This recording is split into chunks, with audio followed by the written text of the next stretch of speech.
Welcome to the Masterclass on Neonatal PICC line insertion.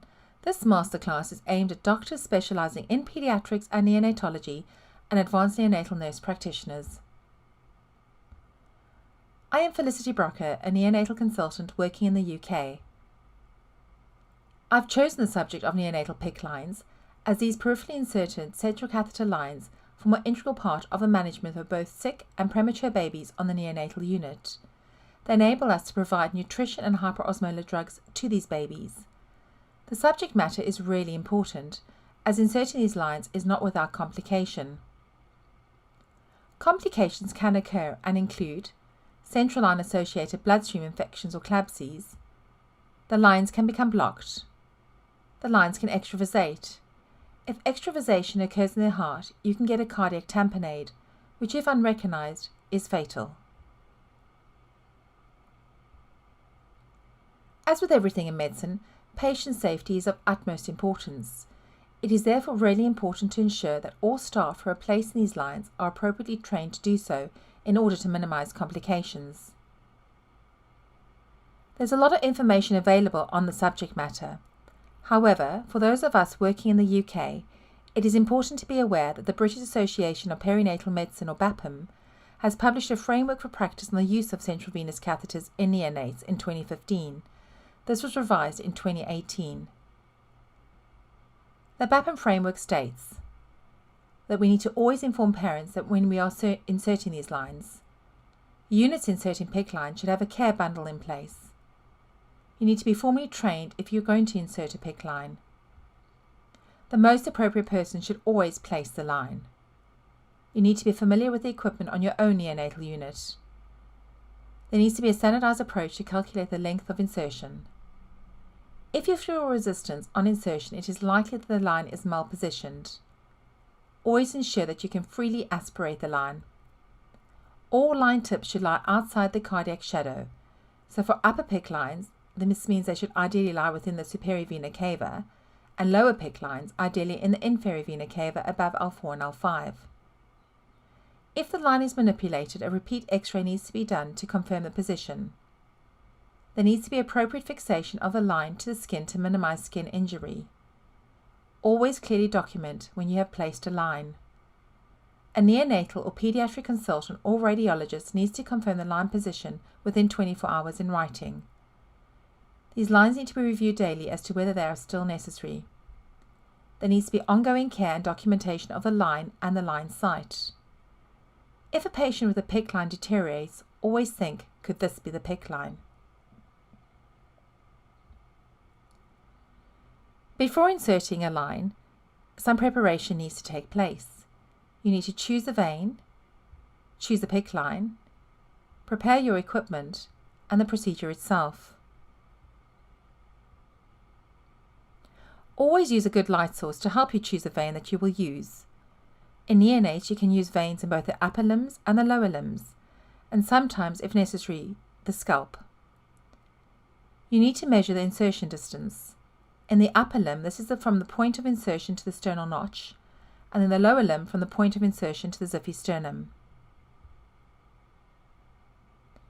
You then need to decide which PICC line is the most appropriate line to use, based both on the size of the baby and the vein you have chosen. You really need to be familiar with the lines that you have available on your own neonatal unit. These are examples of some of the PICC lines that are available in the UK. The PICCs are smaller 1 French lines and are designed for use in babies weighing less than 1,000 grams. And the neutral lines are 2 French lines designed for use in larger babies. For the sake of this demonstration, we will be using the PICC with stylet. You then need to prepare your equipment. You will need a trolley to lay your equipment on, detergent wipes for surface cleaning of both the trolley and the incubator. You will need a good light source, sterile gown, 2 pairs of sterile gloves, a PICC placement kit including the chosen line, a split needle or appropriate cannula, a bionector, a non-toothed artery forceps, 0.9% sodium chloride to flush the line, sterile drapes, sterile gauze, steri-strips, and a transparent sterile dressing. In this video you can see that we are using the PICC with stylet. we will be using a 24 gauge yellow cannula to feed the line through. However, if the vein that you have chosen is large enough, you can use a splittable needle supplied with a PICC. It is really important that the entire catheter is flushed through with normal saline right to the tip. The actual procedure itself. We have chosen to use a greater saphenous vein on the right lower limb. With the help of your assistant, you will pass the foot through a sterile drape, holding the foot with a piece of sterile gauze.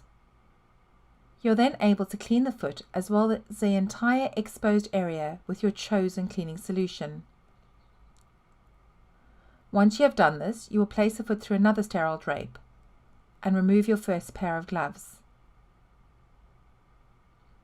Using a piece of gauze, you can form a tourniquet above the point of entry. The vein can then be accessed with a cannula.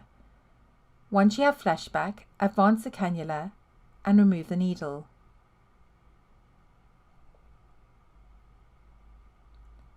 You're then able to advance the catheter to the previously measured insertion distance using the non-toothed forceps. Sometimes, as in this case, it may be necessary to insert the entire catheter into the vein. If this is the case, it is often easier to secure the catheter to the cannula using steri strips to prevent kinking of the PICC line at that site.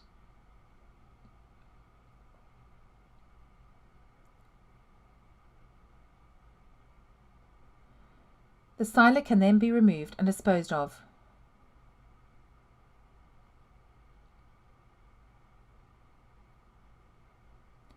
All PICC lines need to be aspirated to confirm that they are in a large vein. They must also flush easily.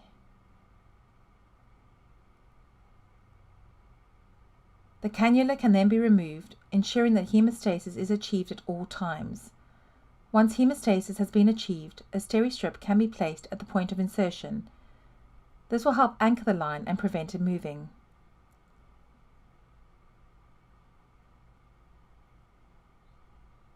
You can then place a transparent sterile dressing over the area and the line, ensuring that this is not circumferential.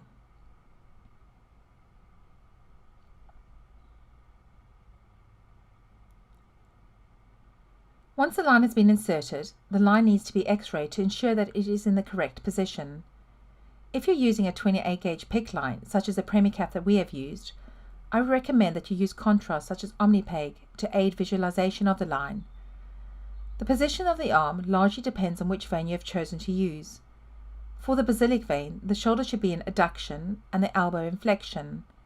For the axillary vein, the shoulder should be in adduction, and for the cephalic vein, the shoulder should be in abduction and the elbow in flexion. The reason for these positions is that a study by Nadru and colleagues has shown that this will move the line towards the heart and will thus ensure that the final position is safe. For upper limb lines, the tip should lie in the superior vena cava above the right atrium. In the top two images, you can see that the line is perfectly placed. In the lower three images, the lines are all incorrectly placed. In the first image, the line has taken an incorrect path into the neck vessels. In the second image, the line is too short. And in the last image, the line is in too far and in the right atrium. All these lines will need to be repositioned, and once done, it is really important that a repeat X-ray is done to confirm the final tip position. In the lower limb, the tip should lie in the inferior vena cava just below the right atrium. On X-ray, this will correlate to position just below the cardiac shadow at the level of the diaphragm. In the top two images, you can see that both lines are perfectly placed. In the lower two images, the first line has advanced too far and is in the heart. This will need to be withdrawn, and a repeat X-ray will need to be done to confirm the line position again. In the last image, the line has likely ended up in one of the small lumbar veins. This is a dangerous position as there's a high risk of extravasation in this area, and the line will need to be removed.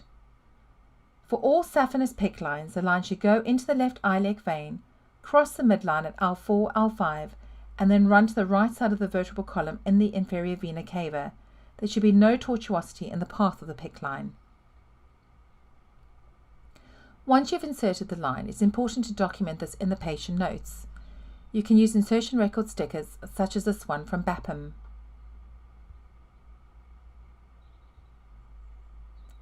In summary, PICC lines are an essential part of neonatal care. If you're going to place them though, you need to make sure that you're appropriately trained to do so.